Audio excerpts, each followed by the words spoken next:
Welcome back to Studio 5. It's a topic that really got you talking. How do you get teenage boys to open up?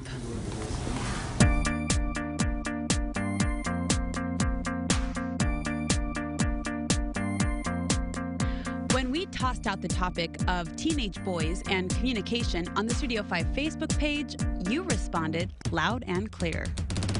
Viewer Laura May knows the struggle. We have 5 sons. She wrote, "The hardest part is no details."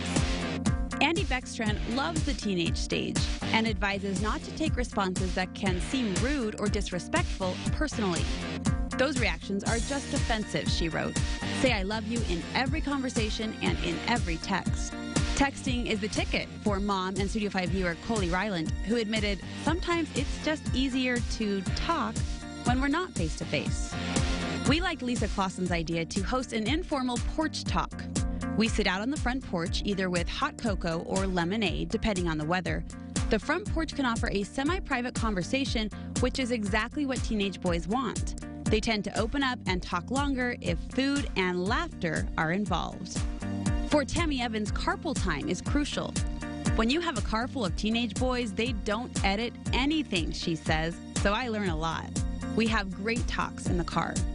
And one parting word of advice from viewer Paris Lytle: "Avoid the phrase, 'when I was your age.'" Wow, insightful right there. Interesting, huh? From moms who know it, they are fighting the battle day in, day out. We wanted to dig a little bit deeper on this topic, so we welcome Studio 5 relationship coach Matt Townsend to the conversation. Hello, kids. So Darren's analogy that teenage boys are just mini men who don't like to communicate. Would you agree with that? Yes, with 10 times the hormones. There's the problem. So they're trying to balance. I mean, think of it. Seriously, why would we want to talk? We don't want to talk when we're old. Why do you think we'd want to talk when we're young?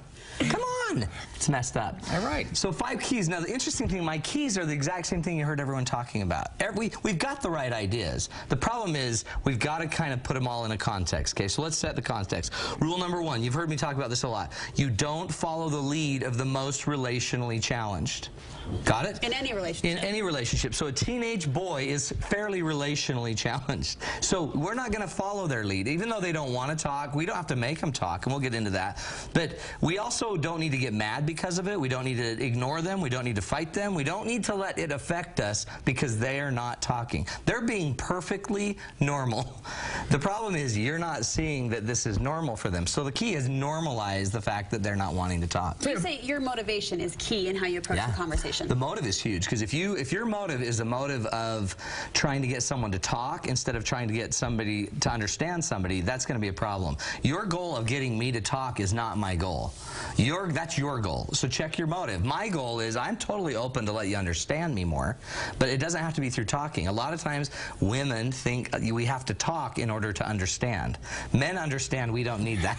We could just toss a ball. We could hang out. You could watch me more. You could actually listen more. You could watch me as I engage my friends. There's a lot of ways to learn more about me than just getting me to talk. So check your motive, because if your motive is wrong and you want to get me to talk, you may not ever understand me. Okay, so far I haven't had any talking. As we're talking here, no. The teenage boy has not talked back. Not yet. All I'm doing is I'm trying to be patient and understanding motives. Part of that is because that's going to set a tone. The other thing is, notice what we're still doing. If you're not thinking like me, if you're not dealing with me, you're not going to get access to me. You have to access me through a part of my brain called the amygdala. That's the fight or flight. Every man and every teenage boy has a really profound amygdala. We want to fight or flight. So you got to think of me, just remember, think back to your teen days. You got to think of me as a teenager. As a teenager, you didn't want to tell mom all your secrets. You didn't want to talk about all your dating. You felt a little awkward and quirky. Your voice was still squeaking. There was stuff going on, and the last thing you wanted to do was share it with everyone, especially when mom's going to share it with everyone else.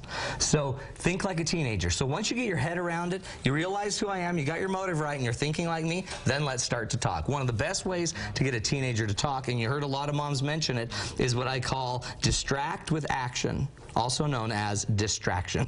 So if you want to get a guy to talk, just get him doing something else while you're talking to him. Get him to go shoot hoops, get him to go walking or running with you, get him to play a pool game, or get him to play something or do something while you're talking to them. Men aren't notoriously good multitaskers. So if you actually, no, it's statistically true. Breaking news, you heard it here. Yeah, I saw it on the news. It's totally true. So if we're not good multitaskers, all you have to do is pretty much put us in a multitask, but don't shine the light on talking. That's where you make the mistake. Shine the light on shooting hoops, then talk to them. Once they're shooting hoops, they're going to think they shot hoops all night, and you will have had an hour conversation with them. Help them clean their room. Instead of yelling at them, go down and help them clean the room, and while you're cleaning the room, talk to them.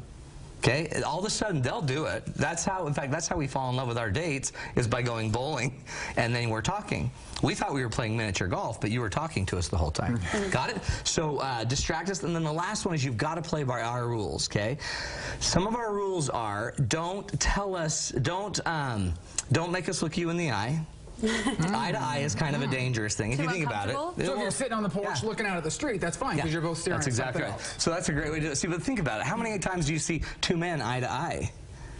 It's just not natural. Usually right before one of them gets punched. That's exactly right. So you'll even see when men are talking, they actually turn. Even if it's like serious, we turn to the side. Foul. So we don't like the eye to eye. Don't you dare cry, because we don't know what to do with eye fluids. Okay, that totally throws us off. Don't seem worried. Because if you're worried, you're going to project on me something's wrong with me. Remember, when you're engaging a man or a boy, you're always engaging our ego too. So if you keep thinking, why aren't you going out tonight with friends? What? When I was a kid, I always went out with friends. That's the worst thing on earth you can do, is project you're worried about how messed up I am. Or otherwise, we're not going to talk. Another thing is, don't you dare go talk about me after.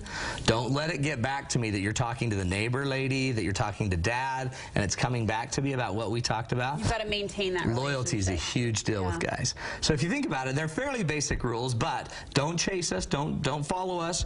Check your motives, make sure it's to understand, not to talk. Don't default to talking is the only way to understand. Default to understanding. Think like a teenager, distract with action, make sure you're active, and play by their rules. Let them lead you into a conversation, as little as it might be. The teenage boys, they're a confusing breed out there, but aren't they great? There's the way to crack open the heads. Thanks, right. Matt. Good stuff. you, Hey, guys. rumor is date night is filling up for Valentine's Day. It's almost full, in fact. Really? So hurry. This is going to be a killer one. This is with, I'll do about an hour about reigniting the spark, and then Peter Breinholt, a friend of mine, will do a 1-hour concert. Tons of fun. February 14th, 7 o'clock. Call 801-747-2121 or go to matttownsend.com to register. Thank you, Maddie. Thanks, we'll be right kiddos. back on Studio Day, 5. by the way. Is that like Scottish there? That's